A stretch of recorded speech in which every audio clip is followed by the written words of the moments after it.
Feeney, very quickly before you go, you went from Jenny McCarthy sitcom to Bette Midler sitcom to Jim Belushi sitcom.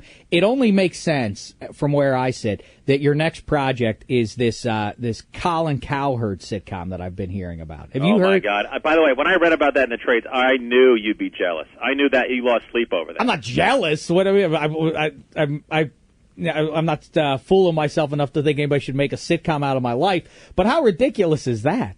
Colin Cowherd. This is the worst idea since Emeril had a sitcom. Since the the Geico cavemen had a sitcom. What kind of idea is this? A Colin Cowherd sitcom? I mean, it's not him in it, but still, right? Hold on, is it him in it or not him in it? No, but who came up with this idea? So the least likable man on the face of the earth should have a sitcom based on his life? Meow. Snap. Listen to you. Boy, but you really like Colin Cowherd. And JP, I wish you were there with me 3 years ago. You never saw somebody kiss as much ass as him. Oh, please. That's outrageous. You should see how he was, You JP, know what, Feeney? the show he put on. I've never seen such moonshine. We're 2 years removed from the anniversary of the awful show you put on at Thanksgiving. We're 3 years or maybe even 4 years. Wait, are we 3? Yeah, no, we're 3 years removed from my debut on ESPN. And you're right, Colin Cowherd was there that first week, and that's when he came in studio at the behest of the program director. Cowherd was the morning guy and still is.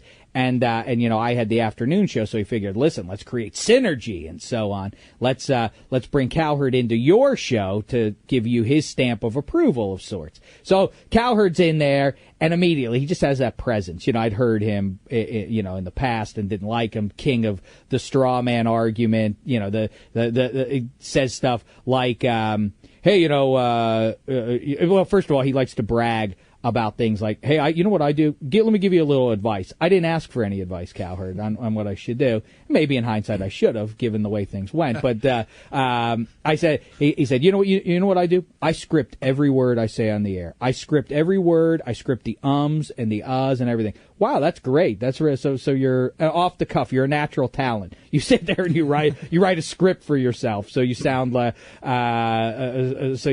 knowledgeable. But anyway, then he sits down and we start talking on the air. And I'm joking around with him. I say, listen, two great brands, ESPN and Dameshek. The both are going to be better for it. And I said, but the only thing I'm worried about is who do I have to be careful with around there? Is Linda Cohn? She strikes me as the sort who's going to go into the refrigerator and eat my food, even if my name's on it. Am I right about her? And he goes, you know who I worry about? Colin Cowherd. That's all I worry about around the ESPN. That's it. I'm like, you're a delight. Then we go to the commercial break, and he starts again. And without my asking, regales me with a tale about, like, you know where I do well? You know what my audience is? Let me show you. He draws a crude map of the continental U.S., and he draws a big U on it, basically, that cuts out all of Middle America. And now he points and he gestures around the coastlines. This is who listens to me. All the people on all the coastlines. Why? Because these are guys who like to get laid. That's who listens to me. Guys who like to get laid. That's what he thought. What a bizarre thing to say. And by the way, aren't these people, they have Stockholm syndrome, the people who listen to him, people who would suffer through somebody telling them, hey, that's why I'm on the radio and you're doing whatever you're doing, because I belong on the radio. I'm better at doing this than you are. To sit and listen, to be willing to subject yourself to somebody who is announcing to you, I'm smarter and more clever than you are. You really have to be the equivalent of Craig Sheffer's, his goons, his teenage goons in Some Kind of Wonderful, right? You know what I'm talking about? When he said, Craig Sheffer says, Eric Stoltz says, why don't you take me outside and kick my ass? He's like, it doesn't work that way. Take him outside and kick his ass, fellas, and they're like, okay, boss. And they go and they try to take him outside. Like, who has that little self-esteem that you would beat somebody at high school? Like, hey, this guy I'm arguing with, take him outside and rough him up. Hey, Jacuzzi Pete, though.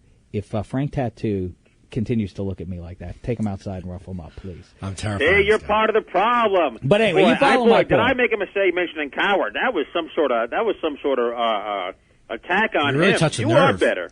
You really touched the nerve. I don't know if I'm better than he is. First of all, you are better, but second of all, you're bitter. I feel terrible about this, Bubs. Well, let's get this show. What Dave's the Thunder should be, if nothing else, a launching point for your sitcom career. America's waiting, and you'll be Check a comedy, cutting out the noise in fall 2011. and you'll make the pages for it. You'll be the showrunner. You'll be the Phil Rosenthal to my Ray Romano. No, because Ray Romano also wrote.